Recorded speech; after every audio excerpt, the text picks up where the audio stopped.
Hello everyone. This video will go through what it looks like to do an in-person interview using the Survey123 app. I will also have a video showing what it looks like to do an observation form, and I will finally have a video that shows what it looks like to use the link to be able to complete this in a web browser. So I'm going to open Survey123, and what you'll see first is this York County point in time revised.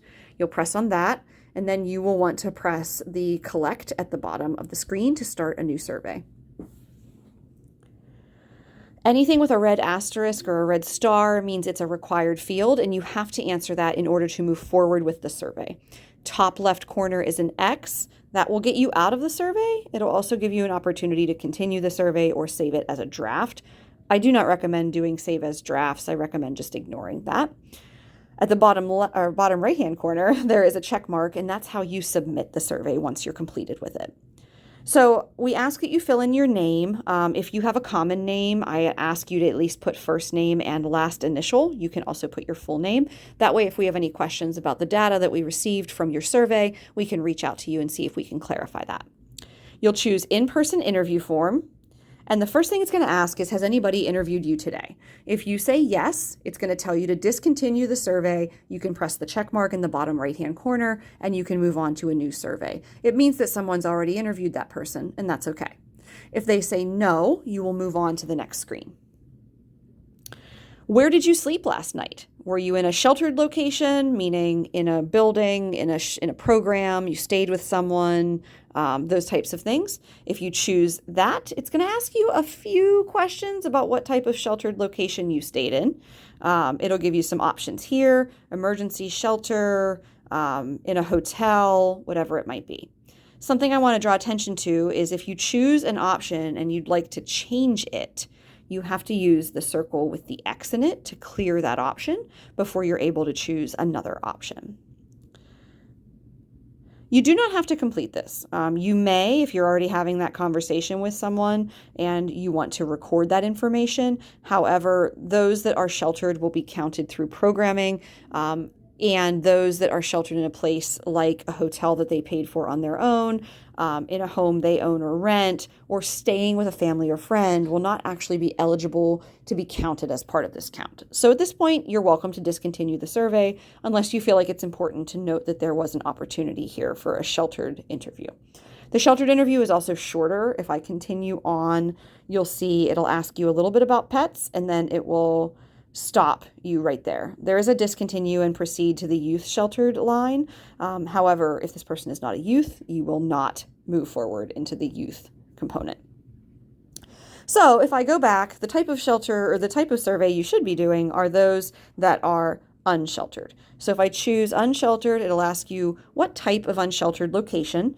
There are several options listed here, and there is also an other if you feel like you need to explain. There is a question asking you about which municipality this occurred in. If you don't know, that is okay. You can just choose the unknown option at the top there. But we do ask, if you do that we describe the location that we're in. If you're part of a team and you're in your team's area, you can put team 3, and you can say you're in the shopping plaza called whatever the shopping plaza is.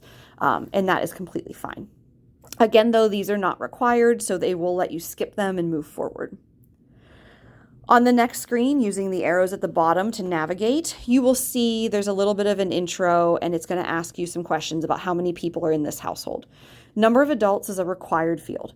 If you are interviewing someone that is an adult, meaning they are over 18 years of age, and you are comfortable with that, you can put the number of adults here. If you are interviewing or surveying someone that is a child or a youth, you can put a 0 in this field. There just needs to be data in this field in order to make sure that you can move forward. You'd also record the number of children in the household based on what the interviewer tells you, and then you will move forward. These questions are required at the top. You'll see name is required. If they don't give you a full name, we understand, but you will have to put something in here.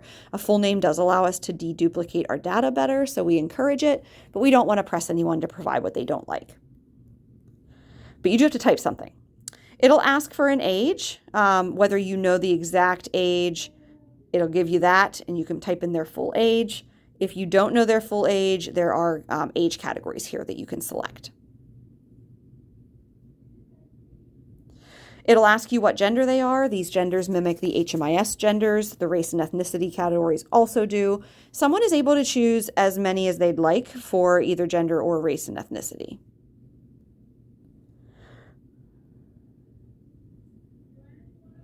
At that point, you'll see adult questions and disability questions. If you press on the arrow to the left of adult and disability questions, it will open up those additional questions and you can continue to work down through the survey.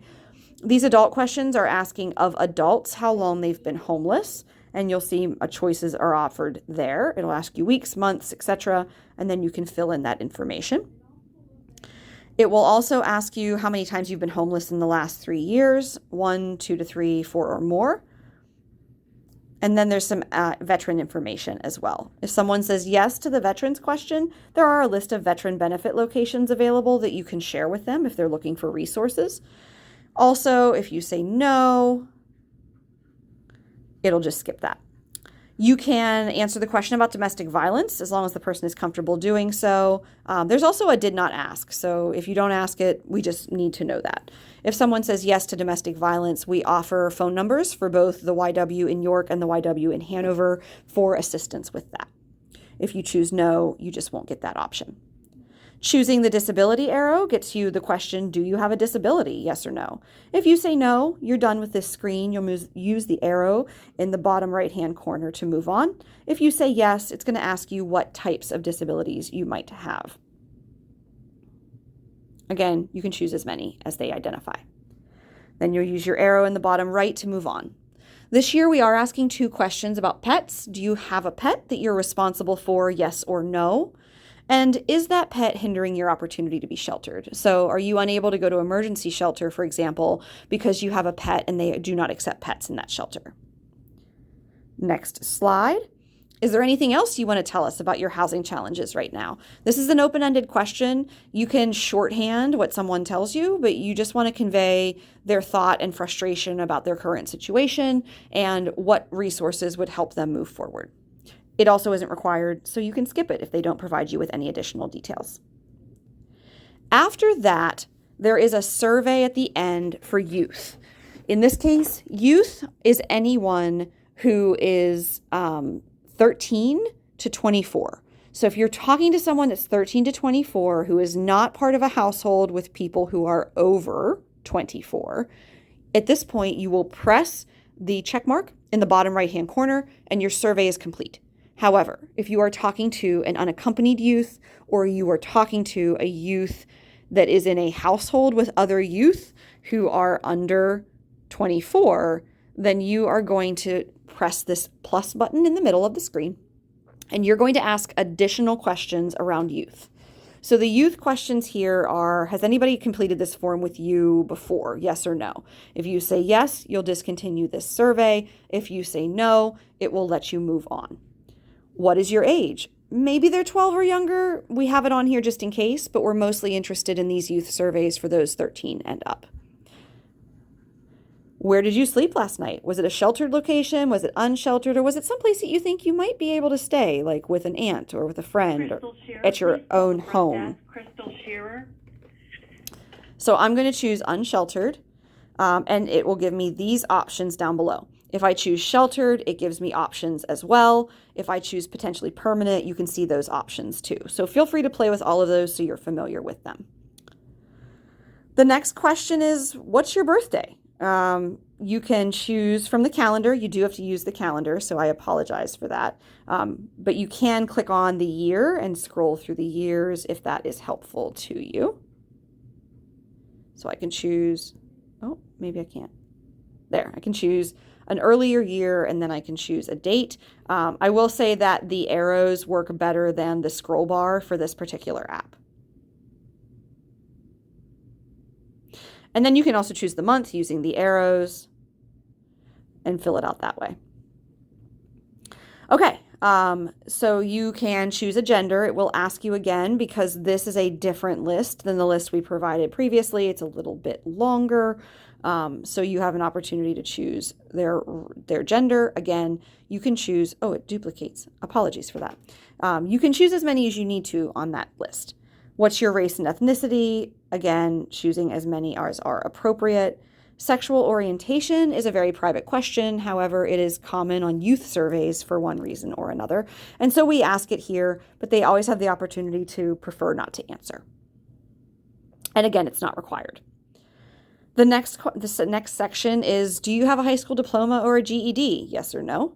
Are you attending school or another education program? Are you currently employed and receiving a paycheck for that work? Do you currently receive any government benefits, Medicaid, food stamps, SSI, etc.? Have you ever been in foster care? Yes or no? Have you ever been to juvenile detention, prison, or jail? Are you pregnant or are you currently a parent of your own children? If you say yes here, you will get additional questions. It'll ask you additional information. If you say no, it doesn't move forward. Identifying your service needs in the last 60 days. What things have you really needed and been trying to work on? And you can choose as many as you need here. And then we also ask the question about what led to you experiencing homelessness and unstable housing. And again, you can choose as many as you need. The gray bar at the bottom with the trash can on the left and the plus sign on the right will allow you to open additional youth surveys for additional youth in the household. So if there are 2 youth in this household that you're interviewing, you would then press the plus sign and it will start another youth survey for you. If you are not doing people in a household, you're just doing standard youth surveys, we'd recommend going back and just starting over again rather than continuing to add those youth surveys. This plus sign of the youth survey works really well if you're interviewing a youth that has children of their own, because you're able to answer those child questions for the children. But in order to capture all of the data necessary for the point in time count, you really want to make sure you're doing a new survey. So if you've done a youth survey and you're done at this point, you can check or press the check mark. It will ask if you want to send it now, and I would say yes, and it will send that survey along.